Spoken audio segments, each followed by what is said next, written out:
Welcome to day 27, and today we are talking about fear of the past. How many of us have some aspect in our past that has not worked out? Something that did not go with our values, something that is not something that you can say that was not in our control, but not something that added to the goodness of who we are. Old patterns, belief systems that have not served us. Now, the problem is if past is past, what has happened, and it's never going to come back. And we all know that it's the truth about us. And yet, when you have to take certain decisions in life, when you want to do something for yourself, when you want to move ahead in life, the things that happen in your past do not allow you to express, do not allow you to come forth, do not allow you to take those risks that you truly want to take for yourself. It is exactly in those moments that the past comes in the way of who you would want and like to become. And a lot of us have this fear that if that past comes out, or if what if I lose the person that I was in the past, I will have to recreate a new identity for me. I will have to let go of the older versions of me and see what's beyond. And that sense of unknown, that who will I become if I am not the person that I was in the past? What will change in me? Or will there be new risks that I have to take? Will there be new struggles that I have to undergo? Will there just be a whole new person in front of me? Will I even recognize myself? Now, when you're letting go of your old patterns, your old ways, the past in general, it will necessarily make you work and recreate yourself. And that is scary to a lot of us. And that fear that I might not be the same person, or I completely might be something else or someone else, is something that stops us on our tracks. That with this the entire identity that you have of being this. Like I have struggled it a lot, particularly in my relationship with my parents, my mother particularly, where I've always wanted to be this nice girl, someone who listens to her, even though I have sabotaged my worth. I have completely given up on the kind of things that I would have liked to do in life just because I wanted to please an authority figure in my life. It's not been worth it. It's not worth at all. And I have not spoken my truth. I have not lived my truth. Simply endured and allowed those past experiences to um, just walk over and run over my self esteem. And it is letting go and undoing of a lot of that past is what will take me forward. I cannot, and now that I know that, I'm aware that it was those past experiences that have only made me feel bad and horrible about me. There is no other choice but to let go and say, I cannot be that anymore. Because if I continue to be that old person, I wouldn't be sitting in front of you and speaking. And it is scary. It is scary sometimes. And I completely understand if you do not wish to let go of that old version of you, because that's become your identity. That's become who you are. Um, and yet at the same time, I remember Sadhguru's words. He's an Indian mystic and someone who is constantly working on de-identifying himself all the time. Like you have to work on yourself to not identify with who you were and work on a completely different version of you. Because only when you do that, only when you stop identifying being this or this or this or this, and create somebody who is just this today, and who wakes up with this sense of awe. What am I going to be today? How is it going to be today? What new will I learn? What old layers will I peel off? Only then life becomes, only then you're with the flow of life, because that's how life is. There is no one fixed way of life. There is no one direction to life. It'll challenge you, it'll throw you into spaces that you are not always comfortable. It will bring people into your life experience that somewhere are only there to teach you something that you need to know about yourself, or they come to break even something inside you, or to just let go of what you don't need to be anymore. And that's evolution, that's going ahead. And in a sense, I respect my past. If you ask me, with all the traumatic experiences that I have had, I don't blame, criticize, complain about any one of them. What happened, happened. I acknowledge it. I see that what had to happen. I respect it and I let it go. Because when you're able to do that, only then you will be able to rework and repair the past, and and let your current relationships, your work, your health prosper in a completely new way.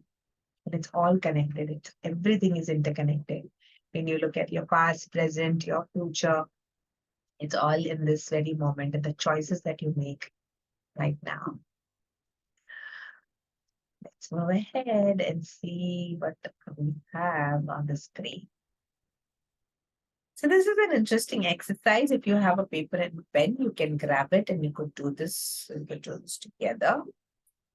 We've looked at other fears and now we're looking at fear of the past. Now there are two powerful questions that I would like you to answer for yourself. Grab a paper and pen if you can. How has this fear of past stopped you from growing? Now this is the only question, and I think we've been asking this question right through. How has it affected me? How does it stop me? How does it stop me from growing? It is exactly this question. Unless you don't ask this, you will not want to let go of your fears. You will not want to take an additional step. And I know all the people, if you reach day 27, that means you are really someone who's willing to work and let go of the old versions of you.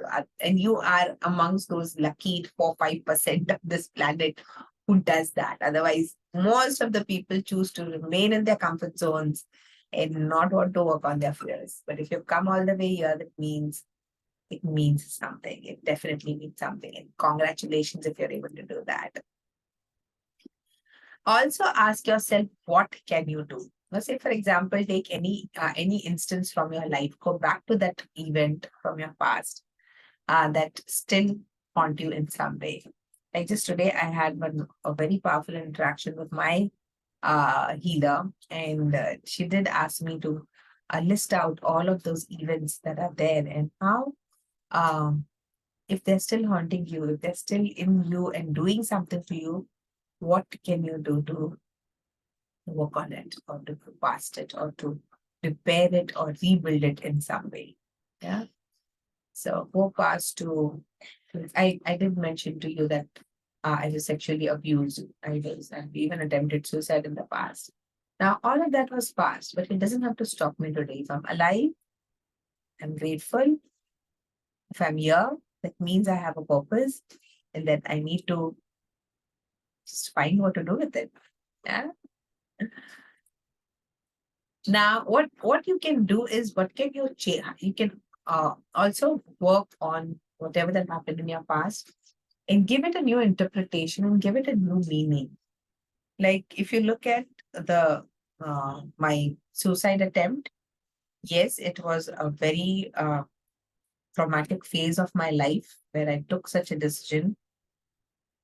And yet at the same time, today when I look back, it has a new meaning for me, because every day I look at it as discount. I look at it as if God has given me this day as bonus.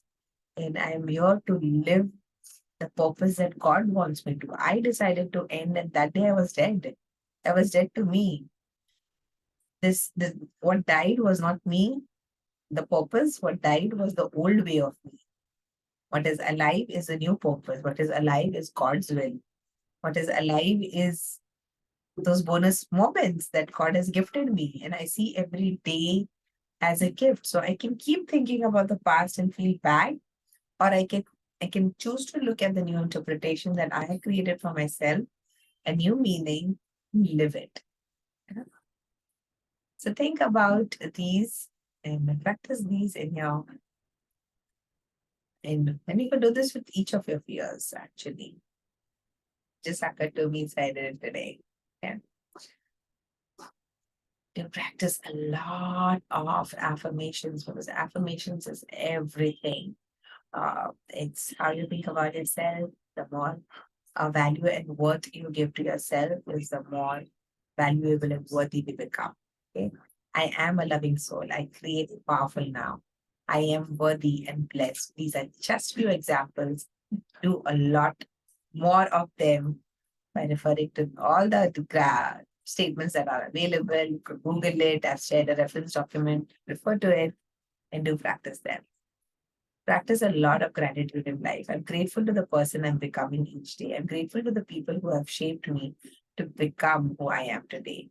I'm grateful to all the life situations and past that have taught me the best of life lessons. The more gratitude you express, the less the hold the past will have on you, and the more you will be able to move forward in life.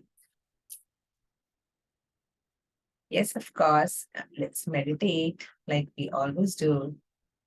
Close your eyes, calm down, breathe in, calmly and peacefully breathe out. Breathe in love and compassion, breathe out fear. Breathe in courage, breathe out fear. I love myself, I approve of myself, I forgive myself, I accept myself. I give myself the permission to be happy right now. I acknowledge the major incidences of my past and let the negativity associated with it go. I respect my past and acknowledge the lessons it has taught. I let go of the decisions I made about myself that do not serve me anymore. I see myself as worthy and deserving of goodness in the now. The past is dead and gone and does not control me today.